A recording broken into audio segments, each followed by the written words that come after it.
द्वितीया के चंद्रमा आकाश में है, इसका मतलब महादेव बैठे हैं। बस अपनी शुद्ध आराधना से, भावना से कोई दर्शन करे।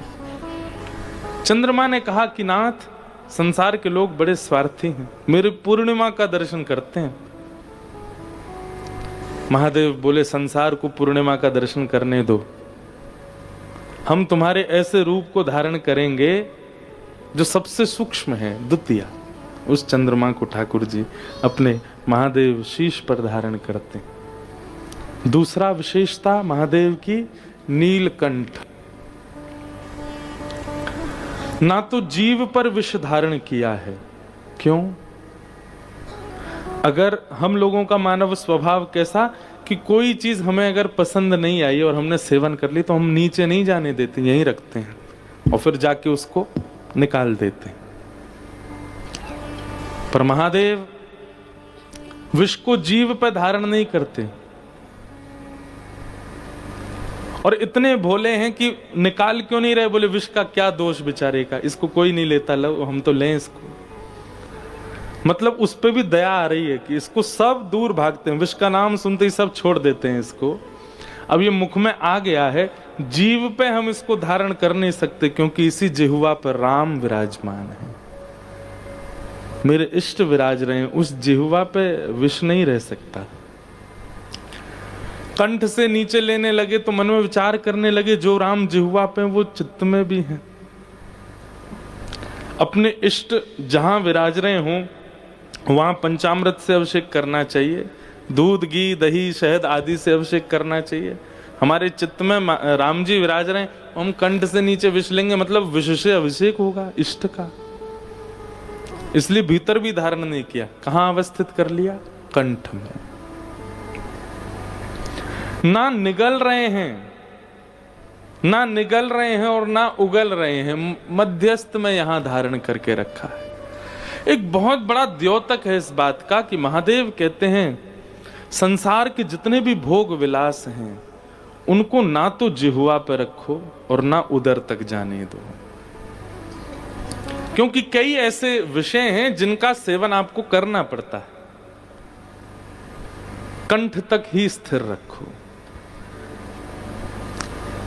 ना जिह्वा पर आने दो और ना अंतस्थ में प्रवेश करने दो, कंठ में धारण करके रखो। चाहे क्रोध हो, चाहे लोभ हो, चाहे मोह। देखिए, संसार में निर्वहन करने के लिए क्रोध भी जरूरी है, संसार में निर्वहन करने के लिए मोह भी आवश्यक है, संसार में निर्वहन के लिए, गृहस्थाश्रम के लिए काम भी आवश्यक है।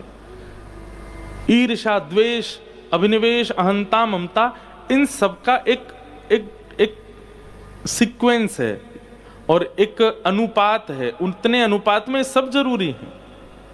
तो अनुपात में सब जरूरी हैं, ना तो उनका अति हो और ना ही उनका नाश हो, इसलिए उसको कंठ में धारण किया है विष को।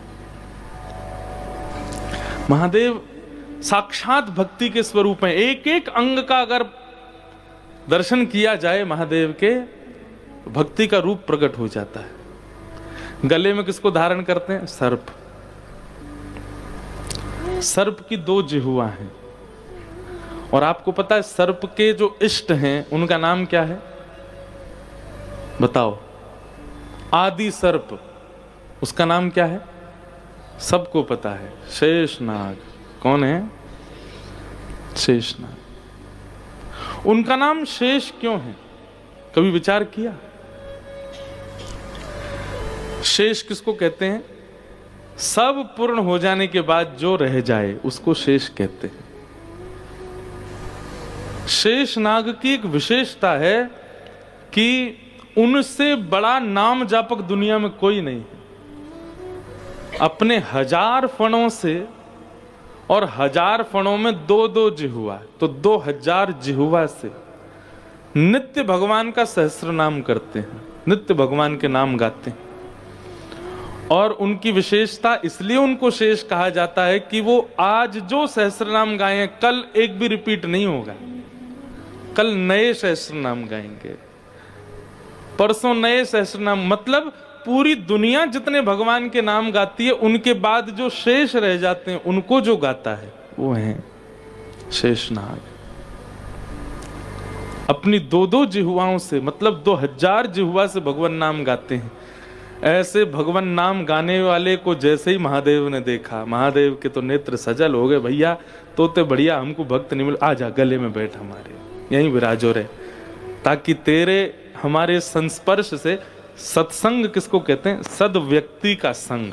तो महादेव नाग का संग क्यों करते हैं? बोले इसके संग से हमारा नाम जब भी बनेगा, इसलिए गले में सर्प धारण करते हैं। महादेव अद्भुत है। दूध, जल, पंचामृत आदि आजी सुबह सुबह हमारी ही रील हमने देखी। आप लोग क्या देखते हो? हम भी देखते हैं। तो उसमें मैं कहीं बोल रहा था कि जिसके पास भगवान पर, महादेव पर अर्पित करने के लिए कुछ नहीं है, वो दूध चढ़ाता है, वो जल चढ़ाता है, वो पंचामृत चढ़ाता है। गोस्वामी तुलसीदास जी महाराज ने मानस अर्पित की। मन में जो शुद्ध भाव है वो चढ़ाओ महादेव को। और कभी राम राम कहते हुए, या कभी किशोरी जी का स्मरण करते हुए, या कभी ठाकुर जी का स्मरण करते हुए नेत्रों में अश्रु जल आ जाए ना, जिन लोगों को बहुत जल्दी भाव आ जाता है, ध्यान से सुनिएगा, जिन लोगों जो बहुत जल्दी भावुक हो जाते हैं, लेकिन भावुक किस लिए? इसलिए नहीं कि बेटा कुछ करने लग गया तो भावुक हो गए, घर में किसी की बात सुन के ऐसे भावुक नहीं, ठाकुर जी को याद करके भावुक हो गए, वृंदावन को याद करके भावुक हो गए, कोई ठाकुर जी की लीला चरित्र सुनकर के भावुक हो गए, तुरंत जाइए पास के कहीं शिवालय में, और अगर घर में ही महादेव विराज रहे हो तो उनके सन्मुख, और यदि आप कर सको और याद कीजिए वृंदावन को, और महादेव के सन्मुख जाकर के आने दीजिए उन नीरों को नेत्रों से, और उसका अभिषेक कीजिए महादेव को। देखिए, आप किसी से मिलन के विरह में हैं, जिससे मिलन के विरह में हैं, उसका कोई सगा आपके विरह को देखेगा तो उसको जाके बोलेगा, ए भाई वो तुम्हारी कितनी याद में तड़प रहे हैं, तुम जाओ ना, मिलते क्यों नहीं उससे? महादेव को यदि आपके विरह का एक अश्रु बिंदु भी अर्पित हुआ तो महादेव जाएंगे ठाकुर जी के पास, बोले पूरे दिन बैठे रहो, बंसी बजाओ हैं, कछुत करो धरो ना, देखो दिल्ली में वो कितनो रो रहो तुम्हारी याद में, चलो वाकु दर्शन दो अपने। कभी, और मेरी बात को आप कोई प्रकाशित मत कीजिएगा, इसकी वीडियो फोटो मत बनाइएगा, अपने हैं वीडियो बना रहे ना, आंसू आ रहे हैं आंख से, नहीं, ये सब नहीं कीजिएगा, ये अंतरंग भाव है। अंजनी मैया ने अपने नेत्रों के जल अर्पित किए, हनुमान प्राप्त हुए। पार्वती जी ने जब वही अश्रु जल अर्पित किए, महादेव प्राप्त हुए। नरसिंह मेहता ने वो अश्रु जल प्रदान किए, उनको द्वारिकाधीश प्राप्त हुए। मीराबाई ने वो अश्रु जल प्रदान किए, तब श्याम सुंदर प्राप्त हुए। अरे कहां तक कहें, हमारी ब्रज की गोपियों ने जब अपने प्रेमाश्रु प्रदान किए तो महाराज प्राप्त हुआ। इसलिए अगर कृष्ण विरह चित्त में है, और जब जब विरही होते हैं आप, जिनके चित्त में विरह नहीं है, आप लोगों को चिंता होनी चाहिए। स्रोत यदि जल का प्रकट नहीं होता पृथ्वी से, इसका मतलब वो पृथ्वी बंजर हो जाती है, वहां कुछ भी उपजाऊ नहीं होता। ऐसे ही जिसके नेत्रों से कृष्ण विरह के नीर प्रकट नहीं होते, उसके चित्त में प्रेम भाव सद्भाव रूपी बीज कभी अंकुरित नहीं हो सकते। इसलिए कभी कभी कृष्ण विरह होना आवश्यक है। महादेव भीगे क्यों रहते हैं? भीगे देव, वो इसी में, वो कृष्ण विरह में ही भीगे रहते हैं। और वह नाम के एक ऋषि थे, ध्यान से सुनो। हिमालय पर बैठ कर के वो तपस्या करते थे। तो देवताओं का एक स्वभाव है कि जैसे ही कोई तपस्या करने जाता है, देवताओं को ये लगता है कहीं ये इतनी तपस्या ना कर ले कि हमारी पदवी मांग ले, हमारी पदवी छीन ले। तो देवता क्या करते हैं, आकर के उसको ऑफर देते हैं, वरदान मांगो ताकि तुम्हारा भजन यहीं रुक जाए, वरदान लेके तुम जाओ, कहीं इतना भजन ना कर लो कि हमारी पदवी छीन लो। क्योंकि भगवान का तो काम है भजन से प्रसन्न होकर प्रकट होते ही कहते, बताइए क्या दें, ब्रह्मा की पदवी दें, सूर्य की पदवी दें, यम की पदवी दें। ब्रह्मा जी इंद्र कहते हमारे तो सिंहासन के नट बोल्ट ढीले ही रहते हैं, कोई नेक भजन ज्यादा करे भगवान सबसे पहले ऑफरिंग में रखते हैं, लाओ दें तुमको। तो इसलिए ब्रह्मादि देवता, और वो कहते हैं ना जल्दी प्रसन्न होने वाले देवता, ये कौन से देवता हैं जिनको भय रहता है कि हमारी पदवी छिन ना जाए। वो जल्दी प्रसन्न क्यों हो जाते हैं, वो इसलिए जल्दी प्रसन्न हो जाते हैं कि जल्दी हम जाएं, उसको दे दें जो इसको चाहिए, और फिर ये अपना भजन रोक दे यहीं पर। तो औरव ऋषि हिमालय पर भजन कर रहे थे। इंद्र ब्रह्मा आदि देवताओं ने देखा, बोले भाई इसका भजन बड़ा अद्भुत है, कहीं इसके भजन के प्रताप से ये हमारी पदवी ना ले ले।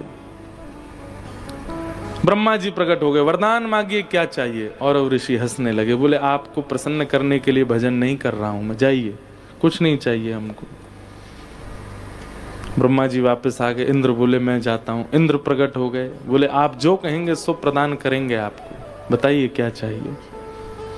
मना कर दिया। सभी देवताओं ने, देवियों ने प्रयास किया, पर औरव ऋषि किसी से भी प्रसन्न नहीं हुए। प्रसन्न मतलब सबको प्रणाम करते थे, पर उनको कुछ चाहिए नहीं था।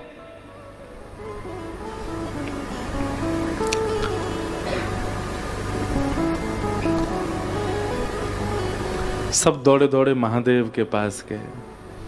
महादेव तो बेचारे भोले बाबा, उनसे जाकर के कह दिया, बोले देखिए ये हमारी पदवी छीनने के लिए भजन कर रहा है, हम लोग तो जाके इसको खूब कह चुके वरदान मांगो, पर ये कुछ नहीं मांग रहा है, आप ही इस पर कुछ अनुग्रह कृपा करो।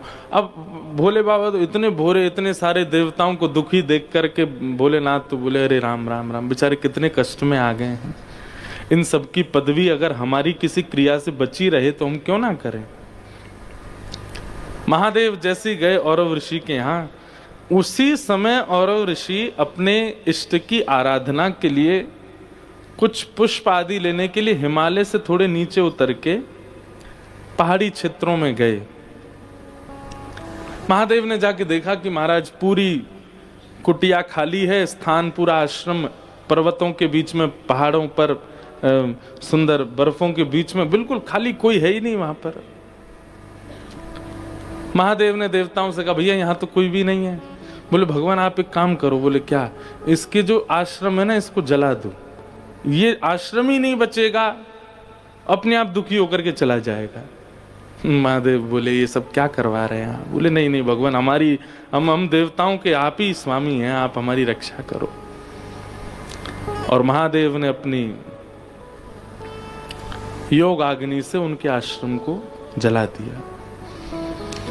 महादेव जाकर के अपने आसन पर बैठ गए, बैठ करके बढ़िया ध्यान में लग गए। अब औरव ऋषि लौट करके आए। जैसे ही उन्होंने आकर के देखा कि पूरा आश्रम संदग्ध जल गया। मैंने क्या बिगाड़ा था किसी का? कभी देवताओं से कुछ मांगा नहीं, कभी किसी प्रकार की याचना की नहीं, कभी किसी देवता को परेशान किया नहीं, मेरा आश्रम क्यों जला दिया? कमंडल से जल लिया और तुरंत श्राप दे दिया, जिसने भी मेरा आश्रम जलाया है, जिस प्रकार मेरा आश्रम जल रहा है उसी प्रकार उसके तन में भी यही अग्नि धधकनी प्रारंभ हो जाए। दिखेगी नहीं पर पीड़ा पूरी वही देगी। ये श्राप जैसे ही दिया, महादेव बैठे थे भजन में, भजन में बैठे बैठे महादेव को प्रश्वेत के बिंदु उत्पन्न होने लगे। महादेव को कोई पीड़ा नहीं दे सकता, पर एक ऋषि के मुख से निकले हुए वचनों को अनर्थ नहीं करना चाहते हैं महादेव। महादेव को किसी की कोई बात कभी नहीं कुछ पीड़ा दे सकती, उनको कोई पीड़ा नहीं दे सकता, वो परब्रह्म है। परंतु क्योंकि ऋषि बोल रहा है, अगर ये इनके कही गई बात लागू नहीं हुई तो ऋषि मुख से निकली हुई बातें सर्वथा व्यर्थ मानी जाएंगी। बोले बोलते रहे थे ऋषि, महादेव को तो कुछ हुआ नहीं, लोग बाग ऐसी बात बनाएंगे। तो केवल एक ऋषि की वाणी को सत्य करने के लिए महादेव एक पीड़ा का नाट्य करने लगे और पार्वती जी के पास गए। मेरा पूरा शरीर जल रहा है। पार्वती जी ने खूब गंगा जल डाला, खूब सुंदर सुंदर नदियों के जलों से स्नान कराया, खूब लेप लगाया, लेकिन कोई भी महादेव को शांत नहीं कर पाया। देवता तो सब छुप गए, अपना काम बनता। कोई भी नहीं आया देखने के लिए कि महादेव की पीड़ा है। तब साक्षात शंख चक्र गदा पद्मधारी श्रीमन नारायण पधारे और आकर के जब महादेव की उस पीड़ा का दर्शन किया, नेत्र सजल हो गए ठाकुर जी के। और ठाकुर जी ने कहा, पार्वती जी, तीनों लोकों में चाहे देवता हो, चाहे मानव हो, चाहे राक्षस हो, चाहे बंचर हो, चाहे जलचर हो, हर किसी तीनों लोकों में प्रकट होने वाले हर किसी व्यक्ति की एक ही वैद्य है और वो है गौ माता। आपने गैया का आह्वान किया? नहीं, अभी तक तो नहीं। बोले अब गैया को बुलाओ। तब गायों का स्मरण किया गया। 77 गैया प्रकट हुई और प्रकट होकर के भगवान ने आज्ञा की। महादेव एक शिला पर बैठ गए और 77 गैया चारों ओर ऊंची शिलाओं पर खड़ी हो गई। उनके थन से जब दुग्ध प्रकट हुआ, तुरंत महादेव के मुखमंडल पर मुस्कान आ गई, प्रसन्न हो गए, नेत्र आंखों में सजल हो गए। ठाकुर जी के इस मंगल प्रयास को देख करके महादेव की वह पीड़ा शांत होने लगी। जैसे ही वो पीड़ा शांत हुई महादेव की, दौड़ करके गए, नारायण भगवान को हृदय से लगाया और कहा, मेरे अति प्रिय प्रभु के द्वारा दिया गया ये उपचार, ये केवल उपचार नहीं है, ये मेरे लिए सबसे बड़ा उपहार है आपकी ओर से। जब तक पृथ्वी है तब तक हम ये नियम बना देंगे कि सब हम पर दुग्धाभिषेक करें, क्योंकि जब वैष्णव दुग्धाभिषेक करता है तो प्रभु श्री महादेव को नारायण का स्मरण होता है और ये पूरी घटनाक्रम उनको याद आने लगती है। इसलिए चाहे रुद्राष्टाध्यायी का अभिषेक किया जाता हो, चाहे किसी भी प्रकार का भाव 16 मंत्रों से अभिषेक किया जाता हो, हम एक बूंदी से ही दूध डालते हैं पानी में और नेक दूध डाल दो, फिर करो अभिषेक। क्यों? दुग्ध का स्पर्श होते ही महादेव प्रसन्न हो जाते हैं और उनको वो याद आने लगता है कि ठाकुर जी ने मेरी एक बार पीड़ा को दूर करने के लिए कैसे गैयाओं को प्रकट किया। तब से महादेव पर दुग्धाभिषेक, पंचामृत अभिषेक, ये सब क्रिया होती है। बंधुओं, एक बात हम कहें, आप यदि वृंदावन के उपासी हो, यदि आप श्री राधा कृष्ण उपासी हो,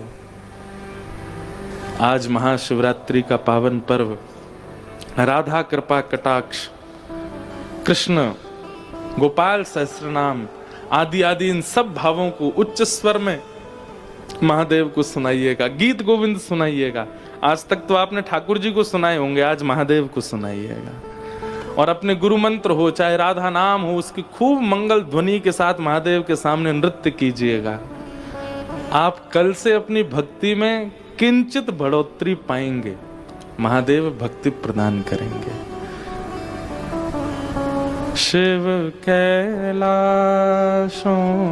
के वासी, धौली धारों के राजा, शंकर संकट हरना।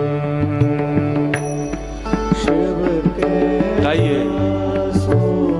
के वासी, धौली धारों के राजा,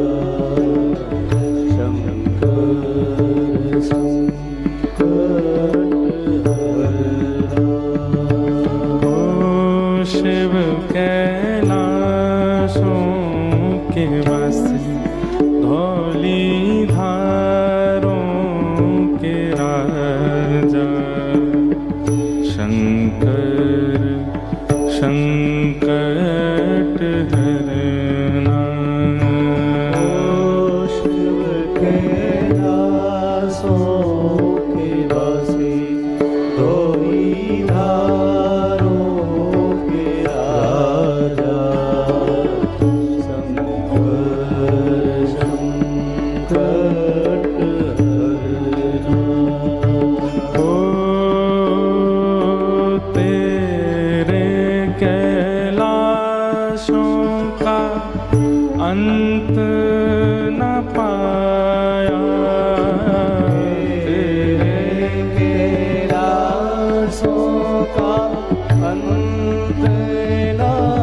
का अंत न पाया, तेरे कैलाशों का अंत न पाया, अंत बेअंत तेरी माया। ओ भोले बाबा अंत बेअंत तेरी माया। ओ शिव कैलाशों के बस धौली धारों के राजा, शंकर संकट हरना। गाइए। कैलाशों के वासी धौली धारों के राजा,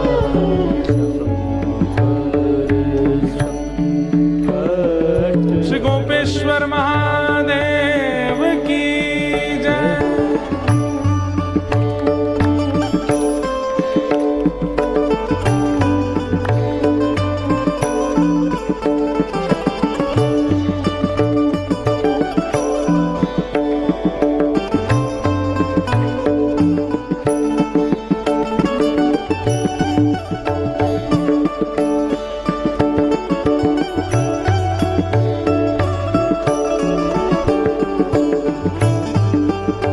नमः पार्वती पतये हर हर महादेव।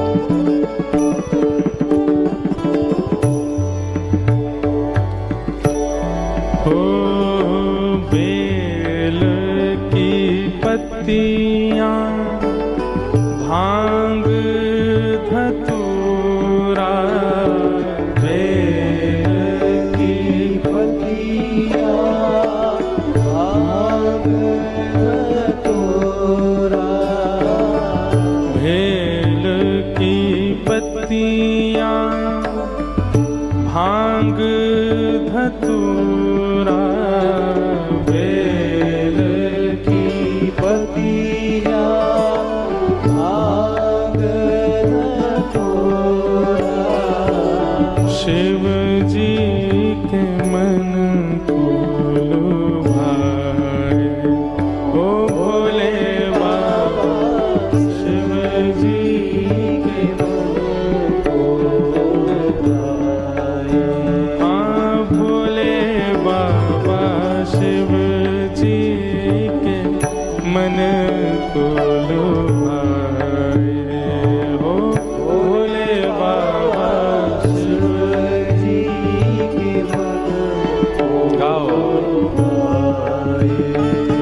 हो शिव कैलाशों के बस धौली धारों के राजा, शंकर संकट हरना।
ऐसे महादेव का पावन दिवस, और हम आज नंदोत्सव रूपी रस से ही उनका अभिषेक कर रहे हैं। वैसे तो हर दिन अभिषेक करते हैं भागवत से, पर आज विशेष महाशिवरात्रि पर लाला के जन्मोत्सव रूपी रस से आइए, जैसे पंचामृत बना करके उसमें केसर पधरा दी जाए तो पंचामृत केसरी केसरी पीला पीला रंग हो जाता है, ऐसी कथा रूपी पंचामृत पर देखो कितनी सारी केसर पधरा दी हैं।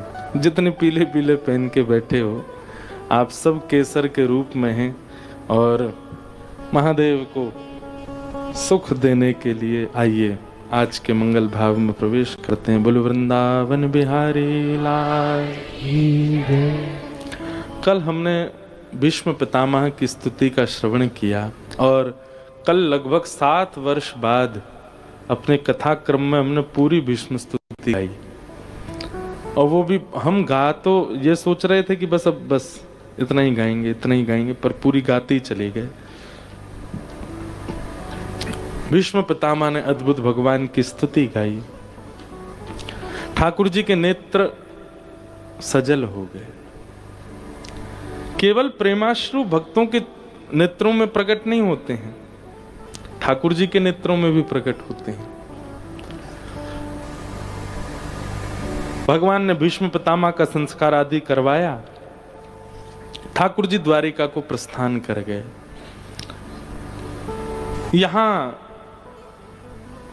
उत्तरा के बालक ने जन्म लिया, जिसकी भगवान ने गर्भ में जाके रक्षा की, जिसका नाम पड़ा परीक्षित। ब्राह्मणों ने बड़े बड़े गुण बताए परीक्षित के आकर के। युधिष्ठिर जी महाराज ने कहा, महाराज क्या इस बालक में केवल गुण हैं, कोई अवगुण नहीं है?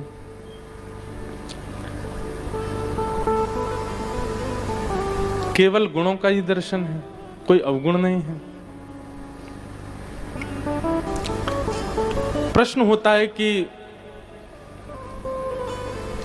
युधिष्ठिर जी ने ऐसा क्यों कहा? जब सामने वाला गुण बता रहा है तो आपको जबरदस्ती अवगुण पूछने की इतनी इच्छा क्यों उठ रही है?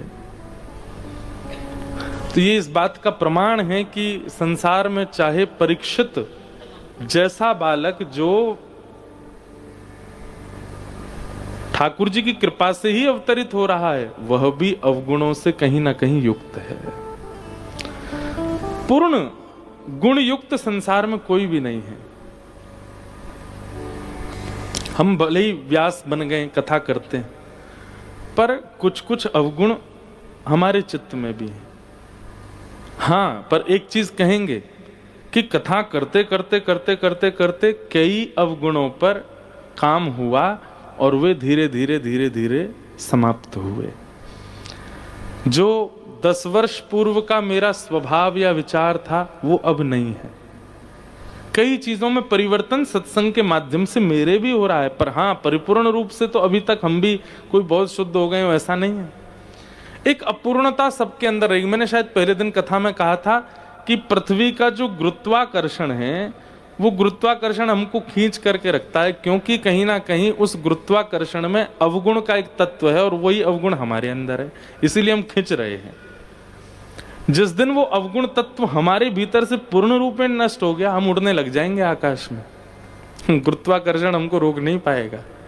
आप चल रहे हो, आप पृथ्वी पर पड़े हो, खड़े हो, इसका मतलब आप में दोष है।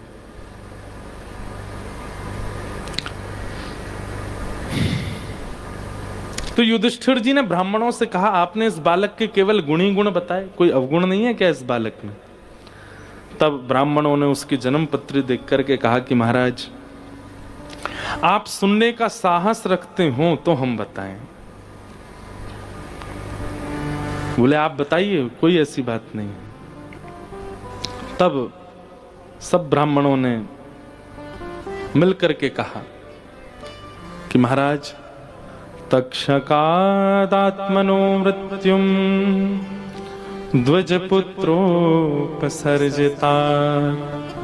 प्रपत्स्यत उपश्रुत्य मुक्तसंग पदम हरे। तक्षक सर्प के दंशन से आपके इस बालक की मृत्यु होगी। और तक्षक सर्प तब तक नहीं डसता जब तक कोई वैष्णव अपराध ना हो जाए, कोई ब्राह्मण का अपराध ना हो जाए, किसी संत महापुरुष का अपराध आप ना कर दो।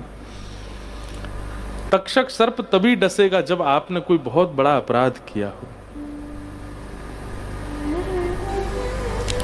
सर्प डसेगा ये सामान्य बात नहीं है बंधु। और केवल सर्प दंशन नहीं, किसी भी वंचर जीव के द्वारा यदि हिंसा होती है तो वो एक अपराध के ही विपरीत होती है।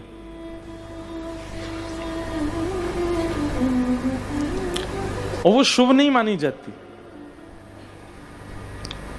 आपको कोई वंचर जीव पीड़ा पहुंचा दे तो इसका संकेत शुभ नहीं होता।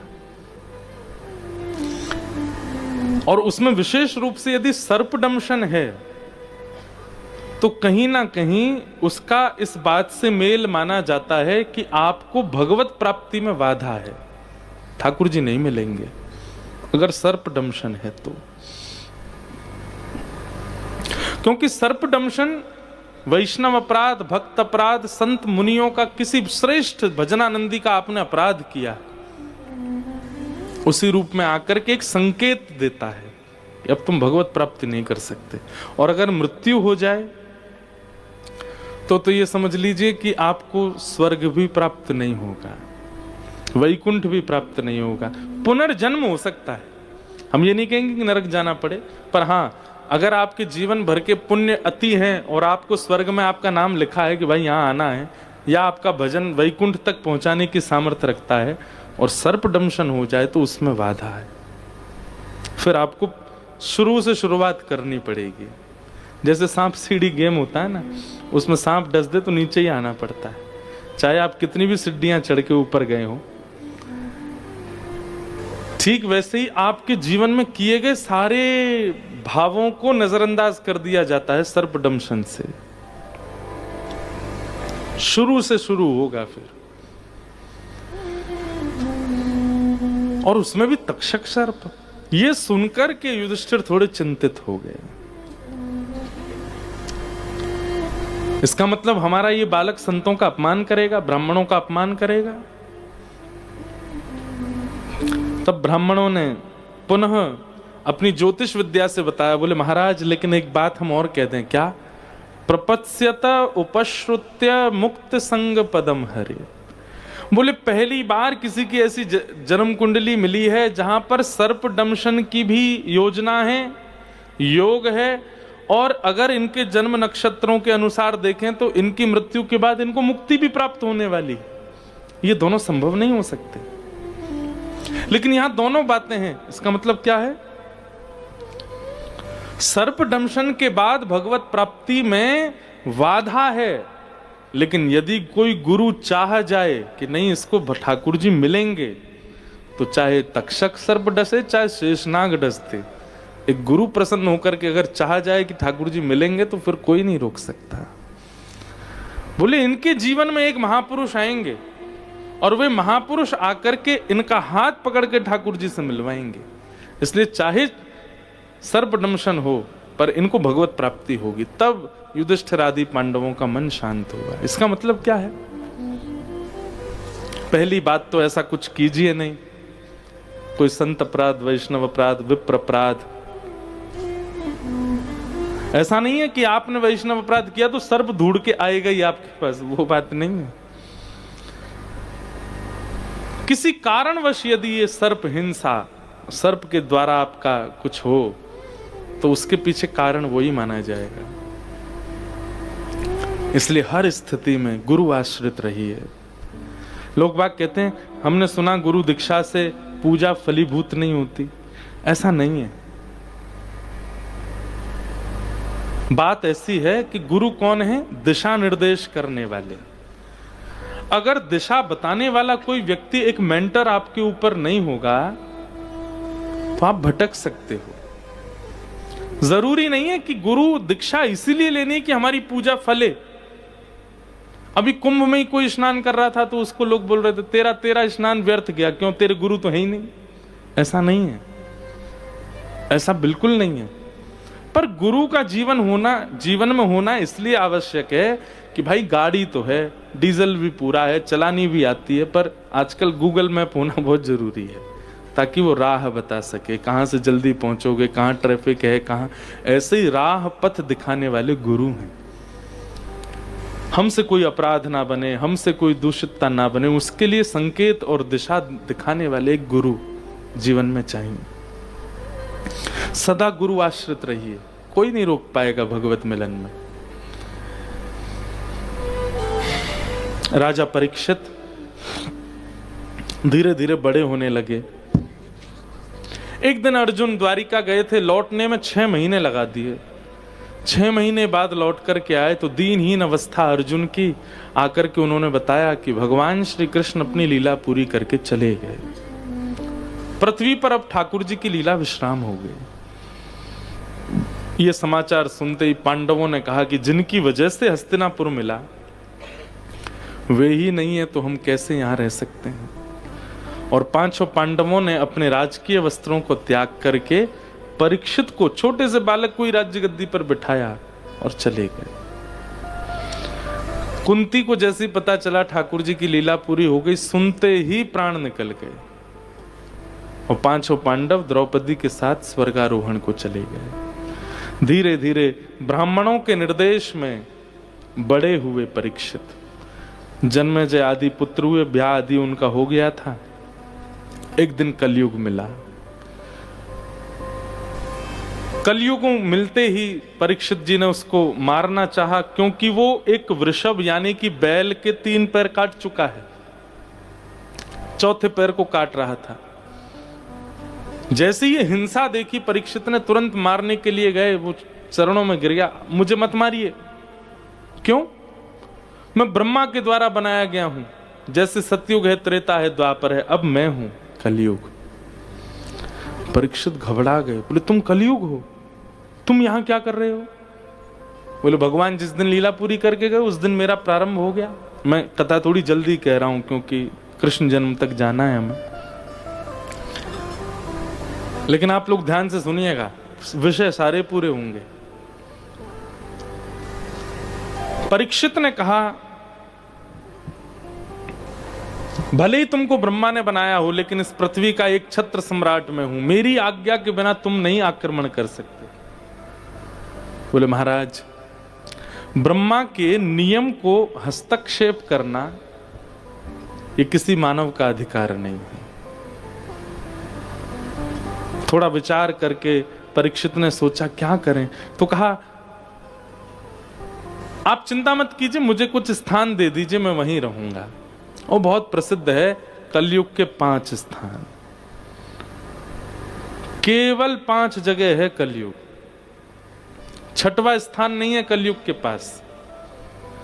द्यूतम पानम स्त्रियः सूना यत्रा धर्मश्चतुर्विध पुनश्च याचमानाय जात रूप मदात प्रभो। ये 5 स्थान। सबसे पहला जुआ। जुआ का मतलब जो खेल में खेला गया वही नहीं, लक्ष्मी को कहीं भी आप दांव पर लगाते हो वो सब जुआ है। दूसरा पानम, इस जीव पर किसी भी असद वस्तु को धारण करना कलयुग का निवास है। तीसरा पर स्त्री पर पुरुष संग, उसमें कलयुग का निवास है। चौथा हिंसा, लड़ाई झगड़ा कलेश, कलयुग का निवास है। और 5वां बिना मेहनत के कमाया गया धन, अनीति से कमाया, कूटनीति से कमाया गया धन, ये 5 स्थान हैं कलयुग के। इनमें से एक स्थान में भी यदि आपका किंचित प्रवेश हुआ है तो कलयुग आप पर पूरा पूरा हावी होगा। ये कोरोना वायरस से भी ज्यादा खतरनाक है, बहुत जल्दी आक्रमण करता है कलयुग। बस वो मौका ढूंढता है कि आप इन 5 में से कहीं भी प्रवेश करो। और एक बात कह दें, प्रवेश हम सबका हुआ है। इन 5 स्थानों में कहीं ना कहीं हम सब जा चुके, और ज्यादातर 5वां वाला स्थान जो है बिना मेहनत के कमाया गया धन, हम जुआ नहीं खेलते, हम पानम नहीं करते, पर स्त्री पर पुरुष संग नहीं करते, हिंसा नहीं करते। ये लास्ट के दो जो हैं कहीं ना कहीं इनमें हमारा प्रवेश है। एक तो कलेशों में, लड़ाई झगड़ा मारपीट और वाद विवाद झगड़ा, इसमें हमारा प्रवेश है। और दूसरा बिना मेहनत के कमाया गया धन, सब में कलयुग है।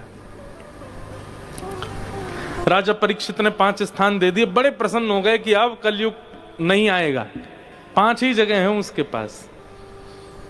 राजा परीक्षित अपने आश्रम गए, जाकर के उन्होंने तय खाने में देखा खूब सारा धन धान्य रखा था, पांडवों के द्वारा युद्ध में जीता गया धन। और उसी धन में एक मुकुट रखा था जरासंध का। मुकुट पहन करके जीवन निर्वहन करने की उनकी इच्छा नहीं थी, केवल वो पहन के देखना चाहते थे कि मुझ पर कैसा लगेगा।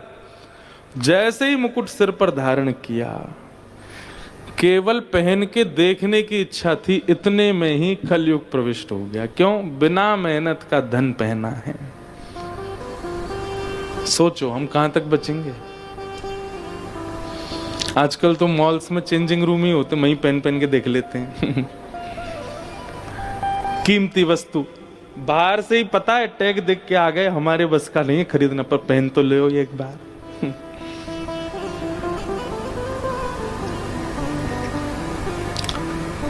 मुफ्त की वस्तुओं के सेवन पर जहां आपका श्रम नहीं है, कहीं ना कहीं वहां कलयुग का निवास है। हमारे पूज्य नाना जी कहते, लाला तू कथा करेगो तो घर में सब बुलाए करेंगे। अब तो हमने जाना बंद कर दिया, कहीं नहीं जाते हम, बहुत कम। पर इसलिए भी नहीं जाते, समय ही नहीं। पर नाना जी कहते, लाला तू घर में जाएगो, लोग तो को बुलाएंगे, जलपान कराएंगे, भोजन पवाएंगे। एक काम करे करियो, मैंने कि कहा, बोले जलपान आदि कछु भी करे, वाक्य बाद कम से कम 5-10 मिनट प्रवचन जरूर करियो। मैंने कि क्यों? बोले तो वासे ये होगा, श्रम को खायो है, बिना श्रम को नहीं खायो है। नहीं तो लाला वो धन अनर्थ कर देगो। और धन का एक स्वभाव है बंधुओं, वो बुद्धि भ्रष्ट करता है। वो बुद्धि में जाकर के एक विचित्र स्वभाव प्रकट कर देता है। बहुत ज्यादा धनवान लोगों के अंदर आप उनमें पवित्रता का दर्शन कर लोगे, उनकी शुद्धता देख लोगे, बहुत नीट एंड क्लीन रहते हैं, सब कुछ बहुत बढ़िया, पर विचार वो सुंदर नहीं होते, वो शुद्ध नहीं होते।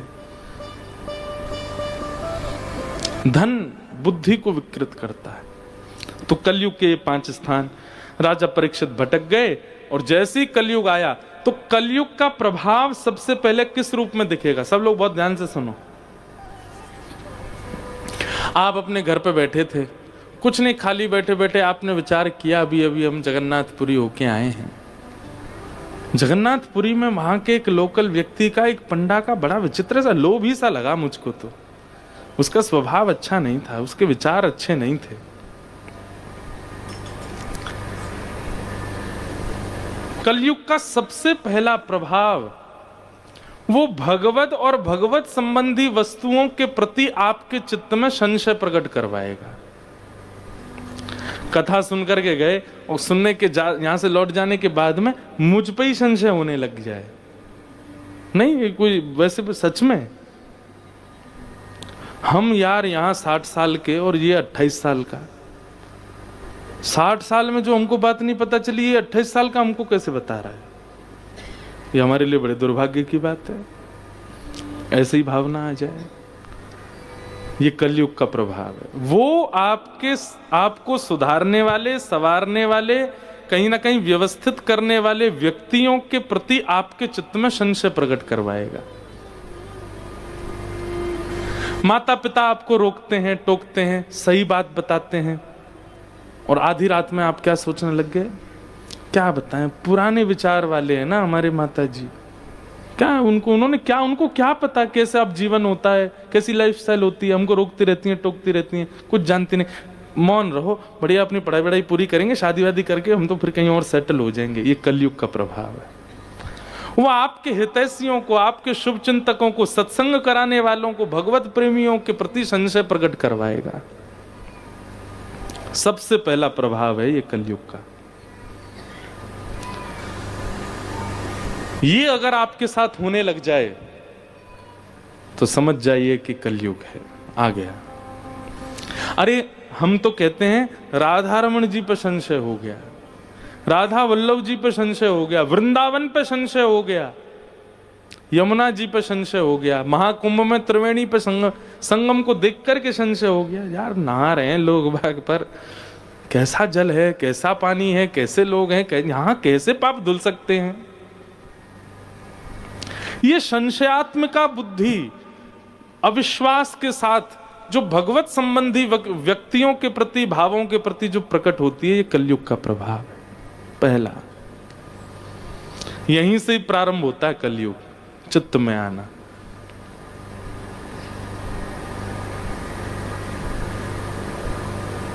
और वही हुआ राजा परीक्षित के साथ।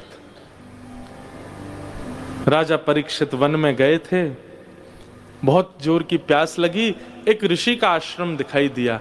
जैसे ही उस आश्रम में पहुंचे तो त्रातक समाधि में एक महात्मा बैठे थे जिनका नाम था शमिक ऋषि। त्रातक समाधि किसको कहते हैं? श्वास नहीं चलेगी, धड़कन नहीं चलेगी, नब्ज नहीं चलेगी, पर जीवित है व्यक्ति, ये त्रातक समाधि है।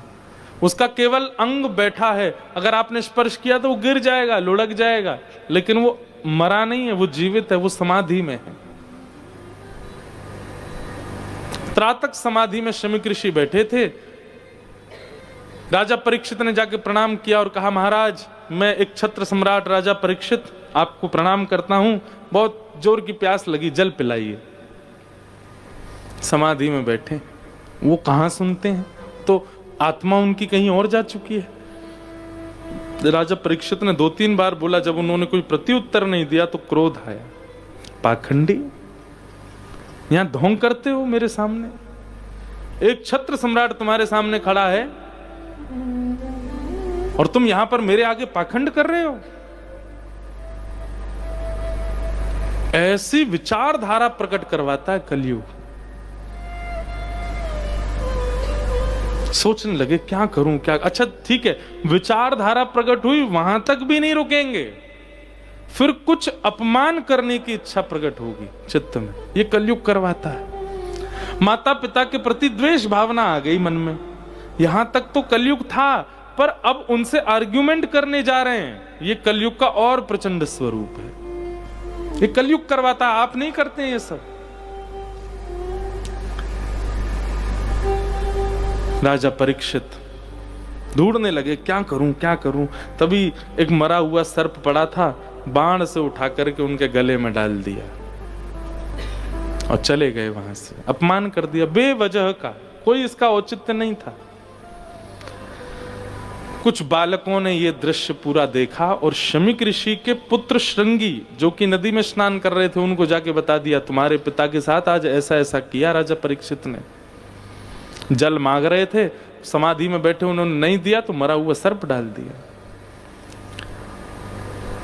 श्रृंगी को पहले तो रोना आया और फिर बाद में क्रोध आया।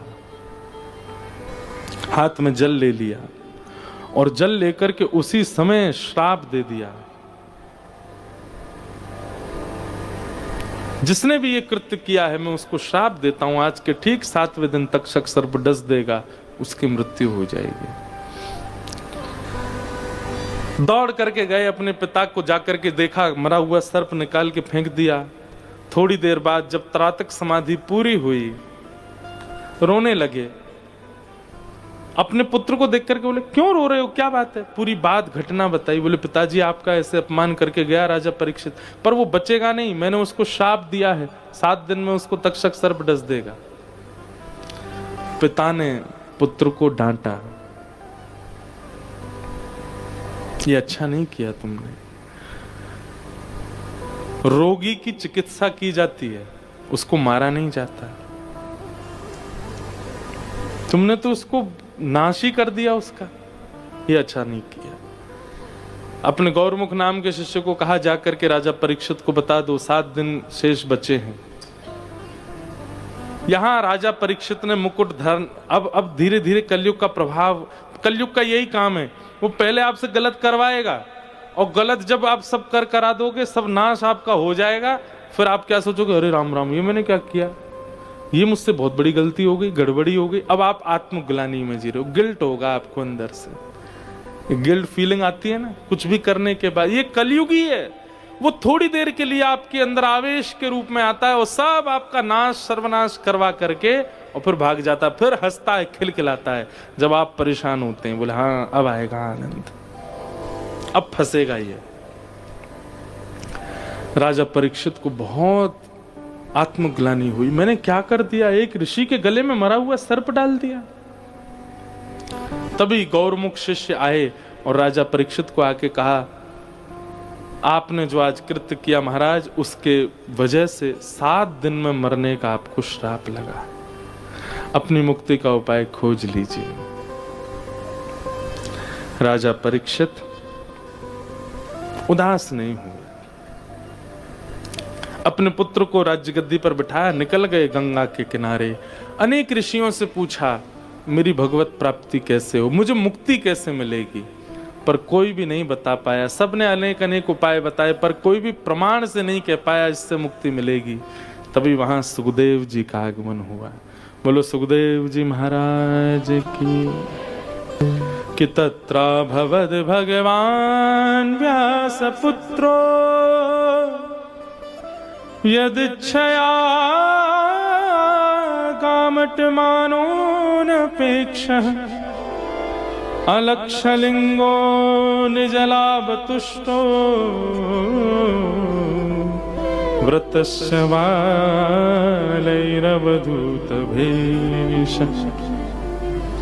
श्री सुखदेव जी महाराज आए। बंधुओं, सुखदेव जी हमारे कई जगह ऐसा वर्णन किया गया कि सुखदेव जी कौन है, बोले ठाकुर जी ही सुखदेव के रूप में आए कथा सुनाने के लिए। इस भगवती भागवत को कोई और नहीं सुना सकता, स्वयं ठाकुर जी ही श्रवण कराने के लिए आए हैं। सुखदेव जी महाराज आए, आकर के आसन पर बैठे। राजा परीक्षित ने चरणों में प्रणाम करते हुए कहा, मेरी मुक्ति का उपाय बताइए। सुखदेव जी हंसने लगे और हंस करके बोले, मुक्ति की कामना, मुक्ति की इच्छा या मुक्ति की चिंता उनको होनी चाहिए जिनको संशय है अपने ऊपर। आपको क्यों है संशय? आप तो वो बालक हो जिसने जन्म बाद में लिया, भगवान का दर्शन गर्भ में पहले। ठाकुर जी ने तुम्हारी मां के गर्भ में आके तुमको दर्शन दिया है। तुमको तो याद नहीं होगा पर सुना तो तुमने होगा ना, तुम्हारी मां उत्तरा के ऊपर ब्रह्मास्त्र छोड़ा गया, ठाकुर जी ने गर्भ में आके रक्षा की। सोचो, अगर तुम इंपॉर्टेंट नहीं होते तो उस समय ब्रह्मास्त्र तुमको मार देता, पर तुमसे कोई आशा थी ठाकुर जी को, इसलिए ठाकुर जी ने गर्भ में आके तुम्हारी रक्षा की। हमारे पूज्य पिताजी महाराज के गुरुदेव भगवान एक बहुत अच्छी बात कहते हैं, आपको समझ आए तो सुनिए। बोले ठाकुर जी उस गर्भ में प्रवेश कर गए जिस गर्भ में न जाना पड़े, इसी का सारा उपदेश देते हैं सारे शास्त्र।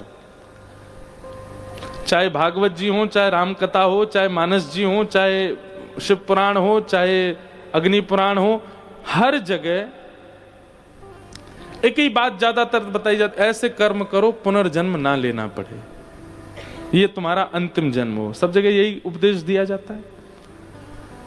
पुनर्जन्म मतलब पुनः मातृगर्भ में ना आना पड़े। उस इतना ही दूषित है अगर मातृगर्भ, ठाकुर जी क्यों गए? परीक्षित की रक्षा के लिए। श्रीमद् भागवत में कपिल देवभूति संवाद में नरक से भी ज्यादा भयावह बताया गया है मातृगर्भ को। नरक में भी इतनी पीड़ा नहीं होती जितनी मां के गर्भ में उस बालक को होती है। अभी विस्तार का मुझ पर समय नहीं तो मैं सुनाता, कितनी पीड़ा होती है उस बालक को जब वो मातृगर्भ में होता है। उस गर्भ में ठाकुर जी प्रवेश कर गए। इसका मतलब क्या है? तुम सामान्य नहीं हो परीक्षित, ठाकुर जी को तुमसे कुछ आशा है, इसलिए ठाकुर जी गए। और जिससे ठाकुर जी आशा करते हैं उसको अपनी मुक्ति की चिंता है। मुक्ति की चिंता तो उनको होनी चाहिए जिनके जीवन में ना कभी भजन आया, ना कभी भगवत कथा आई, ना कभी वैष्णव आए, ना कभी संत आए, दूर दूर तक भगवत भावों से जो दूर है। चिंता तो उनको होनी चाहिए, तुम चिंता क्यों कर रहे हो? राजा परीक्षित बोले तो फिर 7 दिन में मेरी मृत्यु होगी, मुझे चिंता क्या करनी चाहिए फिर? बोले गर्भ में आकर के भगवान ने तुम्हारी रक्षा की, क्या तुमने उनको देखा था? बोले गर्भ के बालक को क्या याद रहता है, मुझे तो कुछ। बोले ये चिंता तुमको होनी चाहिए कि ठाकुर जी मेरे इतने समीप थे, मैं फिर भी उनको नहीं देख पाया। मेरे लिए गर्भ में आए थे, मैं फिर भी उनको नहीं देख पाया। जहां तीन 4 युगों तक तपस्या करते हैं संत जन, तब भी भगवत दर्शन नहीं हो पाता उनको। तुम्हारी तो मातृ गर्भ में आए थे ठाकुर जी।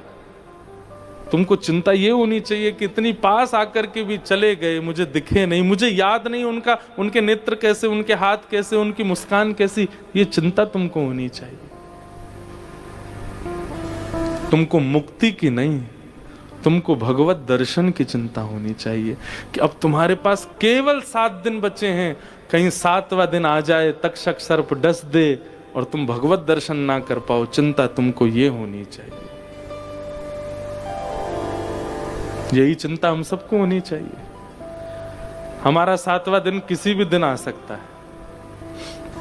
आज की हम कथा सुना रहे हैं, क्या कोई भरोसा कल की सुना पाएंगे?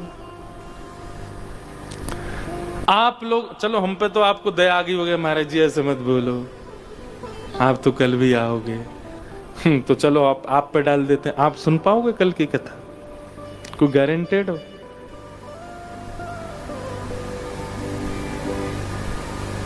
क्या भरोसा है इस जिंदगी का, साथ देती नहीं ये किसी का। कब प्राण निकल जाए, हमारा अंतिम दिन कब आ जाए, हमको भी यही चिंता होनी चाहिए। पता नहीं कौन सा दिन हमारा अंतिम है, उससे पहले हे राधा रमन लाल, आप अब आज भी नहीं दिखे हमको। रात में इसी चिंता में सोना चाहिए हमको। आज का दिन भी निकल गया, नहीं मिले आप।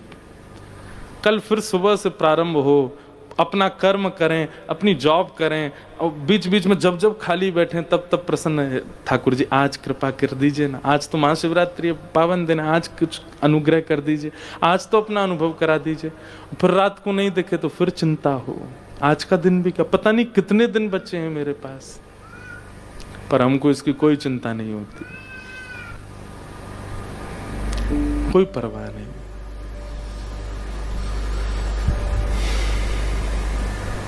यही बात समझा रहे हैं परीक्षित को।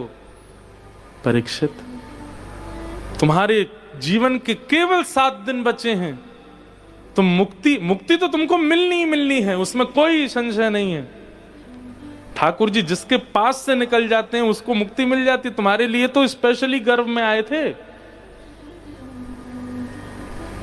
तुम मुक्ति की चिंता मत करो, वो तो तुम्हें मिली गई है। तुम तो भक्ति की चिंता करो, तुम तो दर्शन की चिंता करो।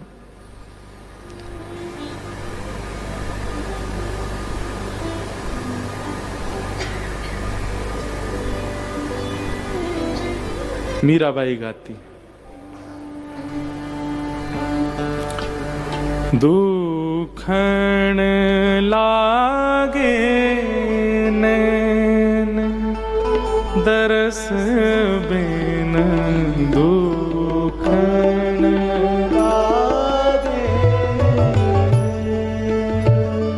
दरस बिन, दुखन लागे नैन दरस बिन, दुखन लागे नैन दरस बिन,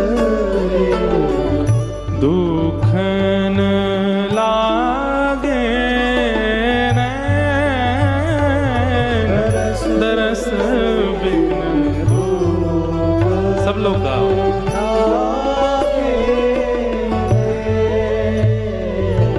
ओ जब ते तुम बिछुड़े पिय प्यारे, जब ते तुम बिछड़े प्रिय प्यारे, जब ते तुम बिछुड़े पिय प्यारे, जब ते तुम बिछड़े प्रिय प्यारे, कबहू न पायो चैन, दरस बिन दुख लागे नैन, दरस बिन दुख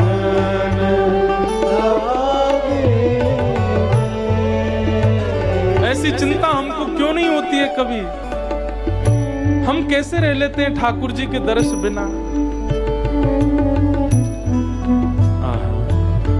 सबद सुनत मेरी छतिया कांपे, सबद सुनत मेरी छतिया कांपे। हमारे पूज्य नाना जी एक गोपी की स्थिति बताते थे।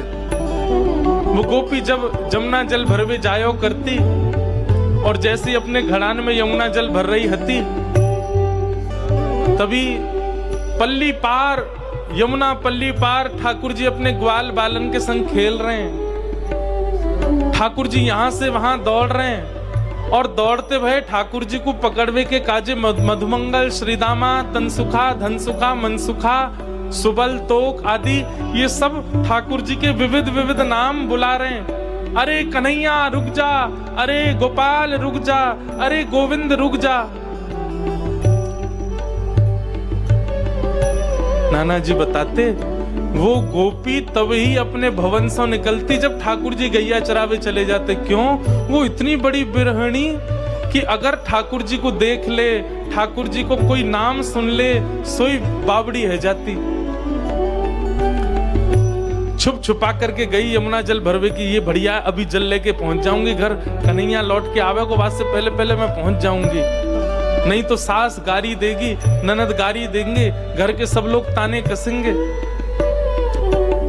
आज बड़ी अपने आप को सुरक्षित मान करके गई है यमुना जल भरवे के काजे, और जैसे ही यमुना जल भरन लगी वहां पल्ली पार से भगवान के सखान के मुख से हरि नाम जैसे ही प्रकट भयो, कन्हैया रुक जा, गोपाल रुक जा, गोविंद रुक जा, अरे हमारे पकड़ में आ जा। वो कन्हैया, गोपाल, गोविंद, कृष्ण नाम जैसे ही सुना वहीं मूर्छित हो गए।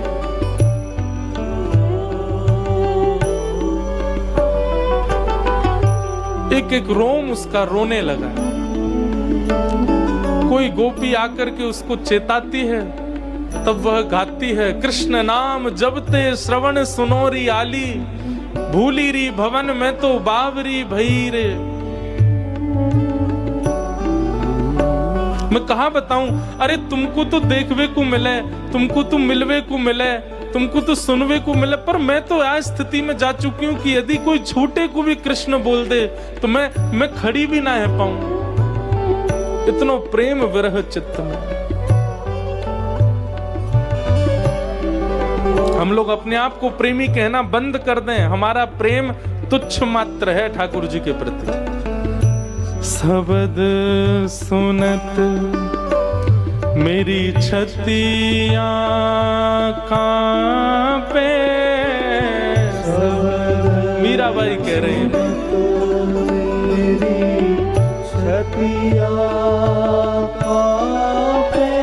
मानो किसी ने आकर के कहा, अगर ठाकुर जी का नाम सुनने से छतिया कांपती है, काहे को सुनती हो, कान बंद करके चली जाया करो कथा कीर्तनों से। तब मीराबाई कह रही है, मीठे लागे बे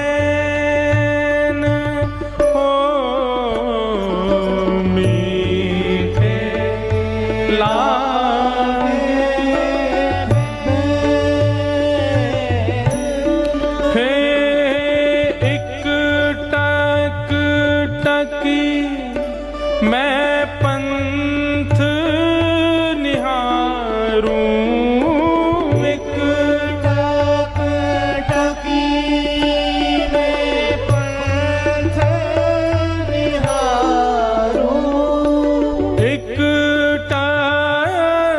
टकी मैं पंथ निहारूं एक टकी में पंथ निहारूं भई छह मासी रैन दरस बिन दुखन लागे नैन दरस बिन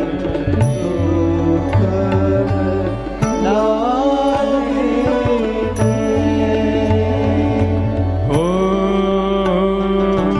मीरा के प्रभु कब हूँ मिलोगे मीरा के प्रभु कब मिलोगे मीरा के प्रभु कब हूँ मिलोगे मीरा के प्रभु कब मिलोगे सुख हाँ दुख मेटन सुख देन हो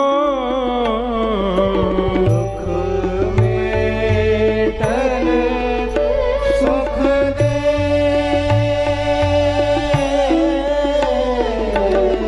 दुख मेटन सुख देन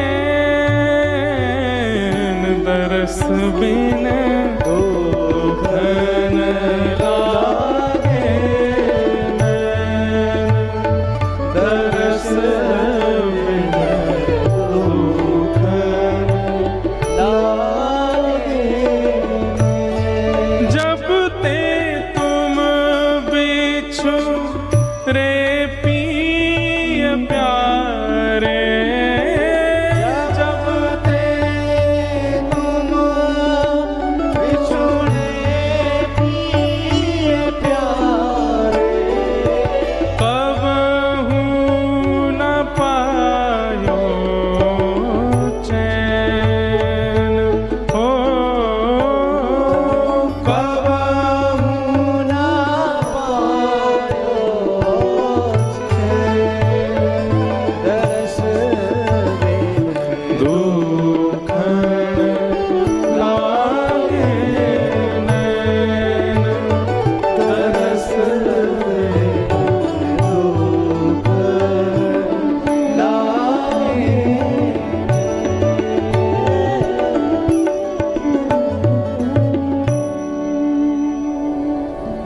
चिंता मुक्ति की क्यों कर रहे हो परीक्षित? मुक्ति तो मृत्यु के बाद मिलती है। चिंता करनी है तो ये करो कि पता नहीं कितनी श्वास बची हैं और इन श्वासों में भी हमें भगवत दर्शन नहीं हुए। राधा रमन जी को बचपन से देखते आए, अब भी यूं ही खड़े हैं। कब वह दिन आएगा कि कभी ठाकुर जी किसी अन्य रूप में दिखें, कभी चलते दिखें, कभी बैठते दिखें? ये चिंता क्यों नहीं हुई हमें आज तक? ऐसा तो है नहीं कि ठाकुर जी करते नहीं, लीला की तो हैं, इतने चरित्र सुनते हैं भक्तों के, हम क्यों अभागे हैं इतने? ये चिंता क्यों नहीं होती?